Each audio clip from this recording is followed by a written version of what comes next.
Israeli हमलों के बाद सऊदी अरब और पाकिस्तान एक तारीखी दिफाई मुआहदे पर दस्तखत कर चुके हैं, जिसके मुताबिक अगर किसी एक पर भी हमला हुआ तो ये दोनों पर तसव्वुर किया जाएगा। बिल्कुल इसी तरह जैसे नेटो के आर्टिकल 5 में है।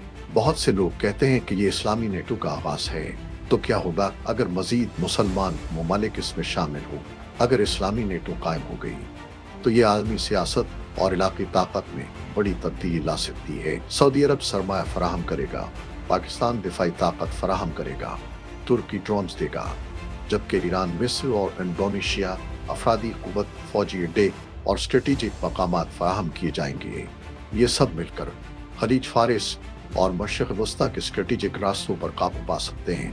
फिलहाल ईरान इसराइल के हमले की तवक्को कर रहा है और शायद ईरान भी सऊदी अरब पाकिस्तान इत्तेहाद में शामिल होने का मंसूबा बना रहा है। ये सब सिर्फ इसलिए है ताकि मुमकिना जंगों को रोका जा सके और मशरिक़ वस्ता में अमन को यकीनी बनाया जा सके।